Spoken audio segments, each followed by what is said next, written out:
had a black dog. His name was Depression. Whenever the black dog made an appearance, I felt empty and life just seemed to slow down. He could surprise me with a visit for no reason or occasion. The black dog made me look and feel older than my years. When the rest of the world seemed to be enjoying life, I could only see it through the black dog. Activities that usually brought me pleasure suddenly ceased to. He liked to ruin my appetite. He chewed up my memory and my ability to concentrate. Doing anything or going anywhere with the black dog required superhuman strength. At social occasions, he'd sniff out what confidence I had and chase it away. My biggest fear was being found out. I worried that people would judge me. Because of the shame and stigma of the black dog, I was constantly worried that I'd be found out. So I invested vast amounts of energy into covering him up.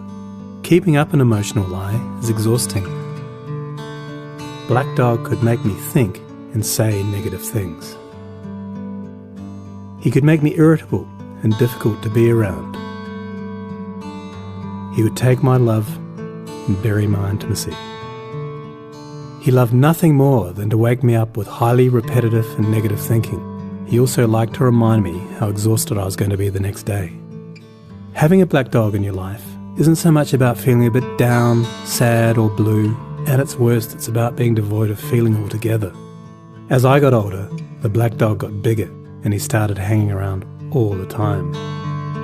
I'd chase him off with whatever I thought might send him running. But more often than not, he'd come out on top. Going down became easier than getting up again. So I became rather good at self-medication, which never really helped. Eventually, I felt totally isolated from everything and everyone. The black dog had finally succeeded in hijacking my life. When you lose all joy in life, you can begin to question what the point of it is. Thankfully, this was the time that I sought professional help. This was my first step towards recovery and a major turning point in my life. I learned that it doesn't matter who you are, the black dog affects millions and millions of people. It is an equal opportunity mongrel. I also learned that there was no silver bullet or magic pill. Medication can help some, and others might need a different approach altogether.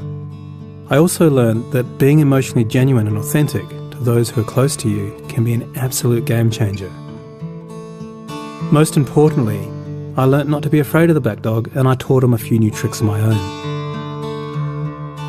The more tired and stressed you are, the louder he barks, so it's important to learn how to quiet your mind. It's been clinically proven that regular exercise can be as effective for treating mild to moderate depression as antidepressants, so go for a walk or a run and leave the mutt behind.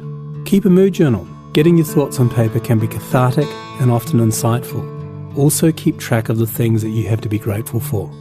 The most important thing to remember is that no matter how bad it gets, if you take the right steps, talk to the right people, black dog days can and will pass.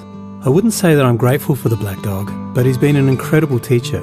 He forced me to reevaluate and simplify my life. I learnt that rather than running away from my problems, it's better to embrace them. The black dog may always be part of my life, but he'll never be the beast that he was. We have an understanding. I've learned through knowledge, patience, discipline and humour, the worst black dog can be made to heal. If you're in difficulty, never be afraid to ask for help. There is absolutely no shame in doing so. The only shame is missing out on life.